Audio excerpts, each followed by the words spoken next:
یسوع گلیل میں پھرتا رہا کیونکہ یہودیہ میں پھرنا نہ چاہتا تھا، اس لیے کہ یہودی اس کے قتل کی کوشش میں تھے۔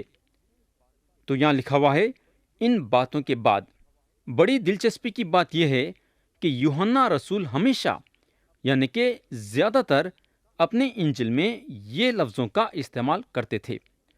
یسوع مسیح اپنی خدمت گزاری کے آخری سال میں اپنے سارے کام گلیل میں لا لیے تھے، کیونکہ یہاں کلام میں لکھا ہوا ہے یہودا میں پھرنا نہ چاہتا تھا، اس لیے کہ یہودی اس کے قتل کی کوشش میں تھے۔ مسیح وہ وقت کا استعمال کر رہی جو وقت ان کو خدا باپ کی طرف سے ملا تھا۔ یہ لوگ مسیح کو چھین نہ سکے، کئی کو بولے تو ان کا وقت نہیں آیا تھا۔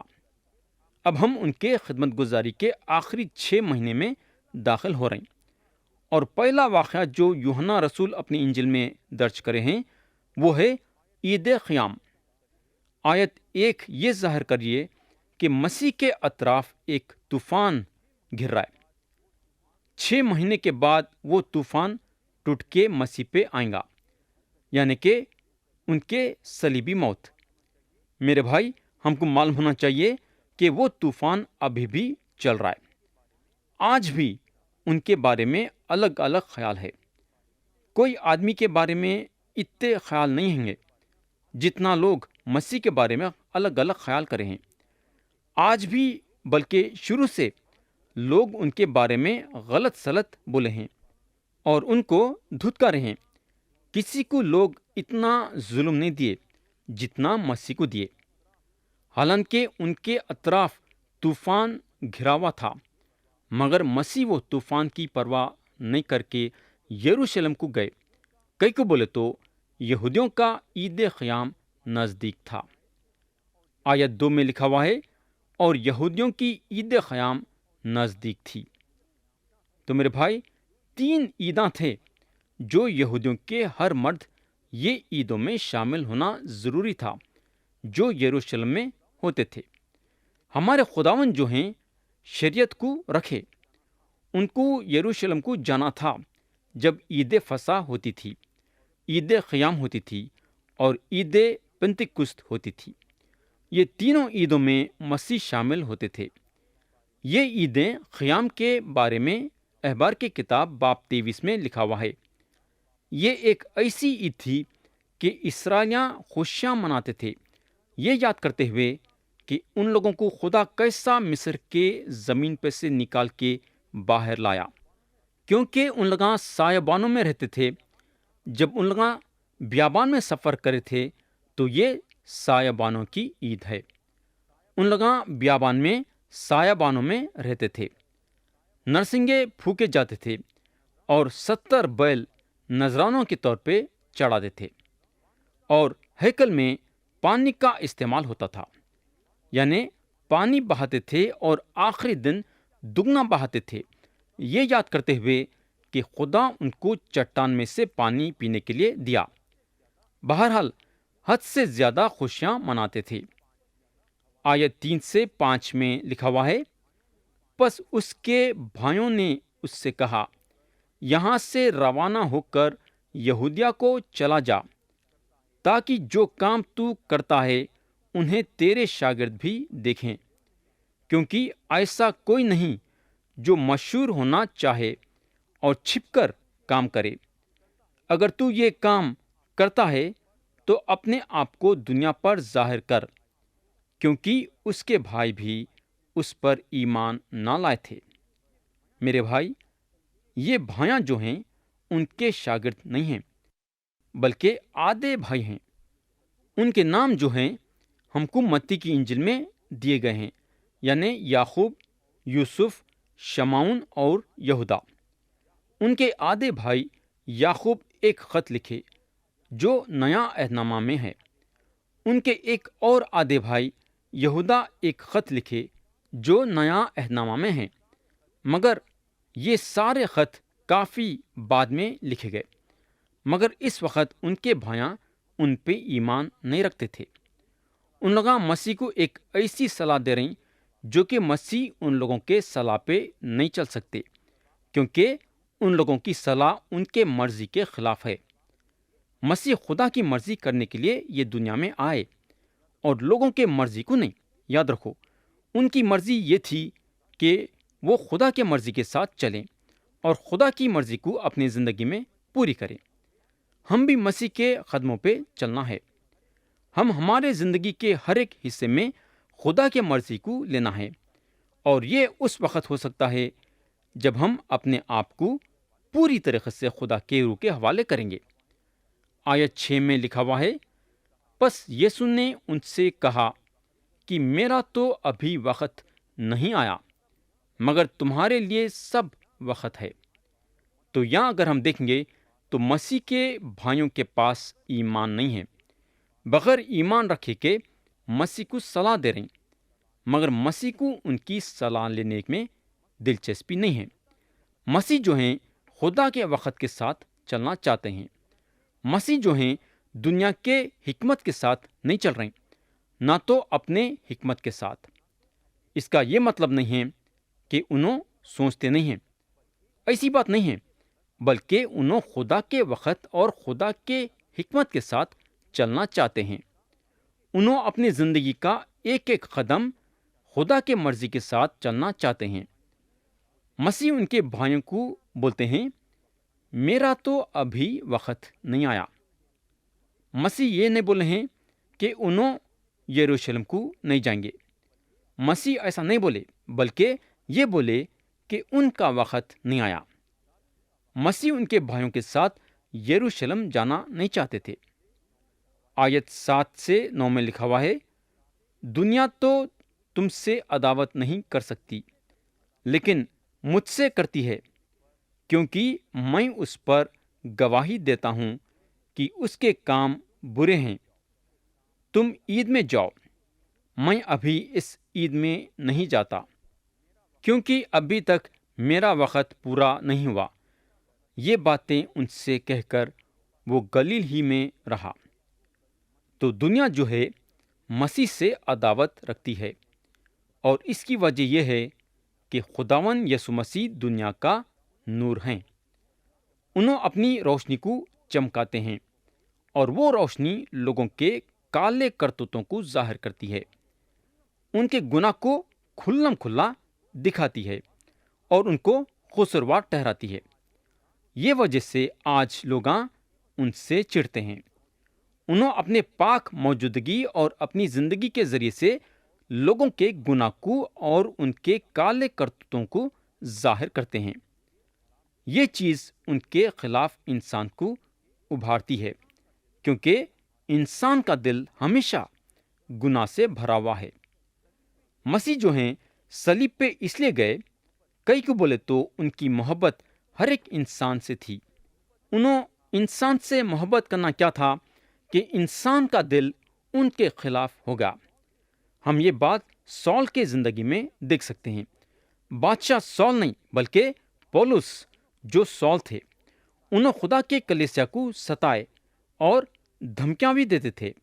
انہوں یسوع مسیح سے چڑھتے تھے اور ان کے پیچھے چلنے والوں سے چڑھتے تھے، مگر جب انہوں مسیح پہ ایمان لائے اور ان کو منجی کی حیثیت سے جانے تو ان کا دل مسیح سے لگ گیا، اور اس کے بعد انہوں بول سکے کہ یسوع میرے سے محبت رکھے اور میرے لیے اپنی جان دیے۔ میرے بھائی، یہ ہے زندگی۔ جب مسیح ہمارے دل میں کام کرتے ہیں تو ہمارے دل میں بدلاؤ آتا ہے۔ آیت 10 میں لکھا ہوا ہے، لیکن جب اس کے بھائی عید میں چلے گئے، اس وقت وہ بھی گیا، ظاہرہ نہیں بلکہ گویا پوشیدہ۔ تو انہوں شاید اپنے شاگردوں کے ساتھ نکلے اور پیچھے کی سڑک سے نکلے ہوں گے اور شہر میں بھیڑ کے دروازے سے اندر گئے ہوں گے۔ میں یہ بات سے یقین کرتا ہوں کہ انہوں ہمیشہ یروشلم میں بھیڑ کے دروازے سے جاتے تھے، مگر جب ان کا وقت آیا اور انہوں جیت کے ساتھ یروشلم میں داخل ہوئے تو انہوں لوگوں کے سامنے اپنے آپ کو کھلم کھلا ظاہر کرے اور اپنی جان دیے۔ اس وقت کئی لوگ ان پہ ایمان لائے اور کئی لوگ ان کو ٹھکرا دیے۔ آیت 11 سے 13 میں لکھا ہوا ہے، پس یہودی اسے عید میں یہ کہہ کر ڈھونڈنے لگے کہ وہ کہاں ہے، اور لوگوں میں اس کی بابت چپکے بہت سی گفتگو ہوئی۔ بعض کہتے تھے وہ نیک ہے، اور بعض کہتے تھے نہیں، بلکہ وہ لوگوں کو گمراہ کرتا ہے۔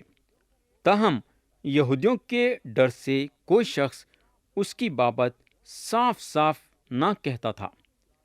تو یہاں جو ہے، یہودیوں کے جو مذہبی لیڈراں تھے مسیح کے تلاش میں تھے اور ان کے انتظار میں تھے، کیونکہ شریعت یہ بتاتی تھی کہ یہ عید کے لیے سارے مردوے جمع ہونا ہے۔ ان کے بارے میں کافی چرچا ہو رہا تھا، مگر یہ چرچا خاموشی میں ہو رہا تھا، کیونکہ کسی کے منہ سے مسیح کے لیے کچھ نکل جاتا ہے تو اس پہ حملہ ہو سکتا ہے۔ لوگ ڈرے ہوئے تھے، اس لیے خاموشی سے چرچا کر رہے تھے۔ آیت 14 میں لکھا ہوا ہے، اور جب عید کے آدھے دن گزر گئے تو یسوع ہیکل میں جا کر تعلیم دینے لگا۔ تو یہاں ایک دم سے مسیح ہیکل میں داخل ہوتے ہیں۔ مسیح عید کے شروع میں داخل نہیں ہوئے، بلکہ عید کے آدھے دن گزرنے کے بعد، کیونکہ ان کو معلوم تھا کہ عید کے شروع میں ان کو ہیکل میں داخل ہونا نہیں ہے۔ کئی کو بولے تو ان کا وقت نہیں آیا تھا۔ یا اگر ہم دیکھیں گے تو مسیح کتنا وقت کے ساتھ چل رہے تھے۔ آیت 15 میں لکھا ہوا ہے، پس یہودیوں نے تعجب کر کے کہا کہ اس کو بغیر پڑھے کیوں کر علم آ گیا۔ پیارے بھائی اور بہن، اگر آپ غور کریں گے تو مسیح کی تعلیم کتنی زبردست تھی۔ آپ سوچ سکتے کہ مسیح خدا کے کلام کو کتنی اہمیت دیے۔ انہوں خدا کے کلام کو اول رکھتے تھے۔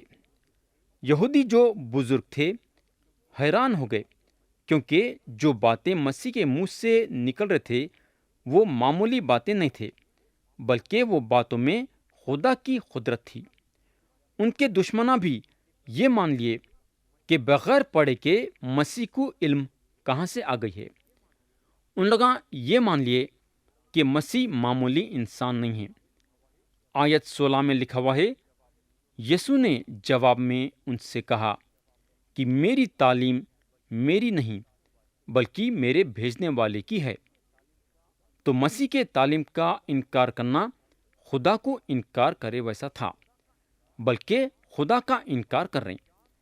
باب 4 اور 5 میں انہوں یہ بتا کے زور دی ہیں کہ ان کا انکار کرنا خدا کا انکار کرے ویسا ہے۔ مسیح اور خدا ایک ہیں، دونوں کو ہم الگ نہیں کر سکتے۔ اگر کوئی مسیح کا انکار کرتا ہے تو انہیں خدا کا انکار کر رہا ہے، اور اگر کوئی خدا کا انکار کرتا ہے تو انہیں صرف خدا کا انکار نہیں کر رہا ہے، بلکہ خدا کا انکار کرنے کے ساتھ ساتھ مسیح کا بھی انکار کر رہا ہے۔ آیت 17 میں لکھا ہوا ہے، اگر کوئی اس کی مرضی پر چلنا چاہے تو وہ اس تعلیم کی بابت جان جائے گا کہ خدا کی طرف سے ہے یا میں اپنی طرف سے کہتا ہوں۔ تو یہاں مسیح خدا کے مرضی پہ چلنے کی بات کر رہے ہیں۔ مسیح کا بولنے کا مطلب یہ ہے کہ اگر ہم خدا کے حکموں کے ساتھ چلیں گے تو ہم جان جائیں گے کہ مسیح جو تعلیم ہمارے سامنے رکھے ہیں وہ ان کی خود کی نہیں ہے بلکہ خدا باپ کی ہے۔ مسیح جو خدا سے سنتے تھے وہ بولتے تھے، انہوں اپنی مرضی سے کچھ نہیں بولے۔ ان کی تعلیم خدا کی تعلیم تھی، کیونکہ انہوں خدا کی طرف سے بول رہے تھے۔ اگر ہم غور کریں گے تو یہودیوں کے پاس موسیٰ کی شریعت تھی اور مسیح کے بارے میں شریعت میں لکھا ہوا تھا۔ شریعت مسیح کے طرف اشارہ کر رہی تھی، مگر افسوس کی بات یہ ہے کہ یہودیاں موسیٰ کی شریعت کو اپنے ہاتھ میں رکھتے ہوئے سچائی کے پہچان میں نہیں آئے، جبکہ شریعت صاف صاف مسیح کے بارے میں بتا رہی تھی، مگر مسیح کو یہودیوں کے بزرگوں نہیں سمجھ سکے۔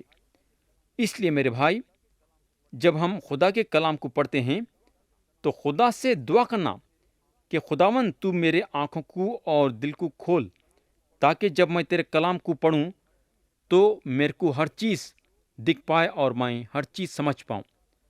پیارے بھائی بہن، جب ہم دعا کے ساتھ پڑھیں گے تو خدا ہم کو طاقت اور قوت دیں گا اس کے کلام کو سمجھنے کے لیے اور اس کے کلام کو جاننے کے لیے۔ یہودیاں شریعت تو اپنے ساتھ رکھے تھے مگر اپنا دل بند کرے۔ میرے بھائی، اب آپ سوچ سکتے کہ خدا یہ لوگوں کی کیسا مدد کر سکتا۔ یہ ہوگا، اب ہم آیت 18 پڑھیں گے۔ جو اپنی طرف سے کچھ کہتا ہے وہ اپنی عزت چاہتا ہے، وہ سچا ہے اور اس میں ناراستی نہیں۔ اب سوال یہ پیدا ہوتا ہے کہ کیا لوگ خدا کی طرف سے سننا چاہتے ہیں یا نہیں؟ اگر سننا چاہتے ہیں تو خدا اپنے کلام کے ذریعے سے ان سے بات کریں گا۔ اس کے بعد ان لوگ یسوع مسیح کو قبول کریں گے جو خدا کے طرف سے بات کرنے کے لیے یہ زمین پہ آئے۔ مگر افسوس کی بات یہ ہے کہ آدمی خدا کی سننا نہیں چاہتا ہے بلکہ آدمی کی سننا چاہتا ہے۔ اس کی آنکھ خدا پہ نہیں بلکہ لوگوں پہ ہے جو ہمیشہ غلطیاں کرتے ہیں۔ یہ انسان کی بہت بڑی کمزوری رہی ہے اور ہے، کیونکہ انسان کی تلاش خدا کے ساتھ نہیں ہے بلکہ انسان کی تلاش کرتا ہے۔ مگر کلام بتاتا ہے کہ خدا انسان سے یہ امید رکھتا ہے کہ انسان اس کے طرف پلٹے۔ اگر آپ انسان کے پیچھے بھاگیں گے تو انہیں اپنے طرف سے بولیں گا اور چاہیں گا کہ آپ اس کے باتوں کی عزت کریں۔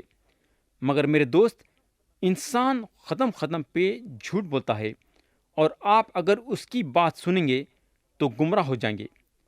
مگر کلام بتاتا ہے کہ خدا سچا ہے اور اگر آپ اس کی سنیں گے تو آپ کو خدا سچے راہوں پہ لے کے جائیں گا۔ آیت 19 میں لکھا ہوا ہے، کیا موسیٰ نے تمہیں شریعت نہیں دی؟ تو بھی تم میں سے شریعت پر کوئی عمل نہیں کرتا۔ تم کیوں میرے قتل کی کوشش میں ہو؟ پیارے بھائی اور بہن، جو آدمی یہ بولتا ہے کہ پہاڑی واس میرا مذہب ہے، یا پھر آدمی یہ بولتا ہے کہ انہیں خدا کے 10 حکموں کے مطابق زندگی گزار رہا ہے، تو مسیح ایسوں کو بولتے ہیں، بلکہ آپ کو اور میرے کو بھی یہ بول رہے ہیں کہ تم میں سے شریعت پر کوئی عمل نہیں کرتا۔ ہم کو معلوم ہونا چاہیے کہ شریعت جو ہے ایک آئینہ ہے، یہ دیکھنے کے لیے کہ ہم وہ گنہگار ہیں جو گمراہ ہو گئے ہیں۔ میرے بھائی، آئینہ ہم کو صاف بتاتا ہے کہ ہم گمراہ لوگ ہیں، تو شریعت بالکل ضروری ہے۔ آپ جو ہے شریعت کو الگ نہیں کر سکتے۔ شریعت خدا کے مرضی کو ظاہر کرتی ہے، مگر شریعت کا یہ کام ہے کہ ہم کو یہ بتانا کہ ہم بہت بڑے گنہگار ہیں اور ہم کو ایک منجی کی ضرورت ہے۔ گلاطیوں کے خط میں لکھا ہوا ہے، شریعت مسیح تک پہنچانے کو ہمارا استاد بنی تاکہ ہم ایمان کے سبب راز باز ٹھہریں۔ آیت 20 اور 21 پڑھیں گے۔ لوگوں نے جواب دیا، تجھ میں تو بدرو ہے، کون تیرے قتل کی کوشش میں ہے؟ یسوع نے جواب میں ان سے کہا، میں نے ایک کام کیا اور تم سب تعجب کرتے ہو۔ تو پیارے بھائی اور بہن، آپ دیکھ سکتے ہیں کہ یہ لوگ کتنا اپنے آپ کو نیچے گرا لیے۔ ایک زندہ اور سچے خدا کے بارے میں یہ بول رہے ہیں کہ ان میں بدرو ہے۔ یہودیوں کے زبان میں لگام نہیں تھا۔ ان کا غرور، ان کا جلاپا ان کو مجبور کر دیا ایسے زبان کا استعمال کرنے کے لیے۔ ہمارے زندگی میں سب سے بڑی چیز یہ ہے کہ ہم خدا کو سمجھنے کی کوشش کرنا اور اس کے ساتھ ذاتی طور سے رشتہ قائم کرنے کی کوشش کرنا۔ یہ بزرگوں کو اگر خدا سے رشتہ قائم کرنا رہتا تو کبھی بھی مسیح کا انکار نہیں کرتے تھے، بلکہ مسیح کو اپنے دل میں منجی کے حیثیت سے قبول کرتے تھے۔ تو یہاں ہم کلام کو ختم کریں گے اور آتے سے وقت یاد رکھو، آیت 22 سے غور کرنا شروع کریں گے۔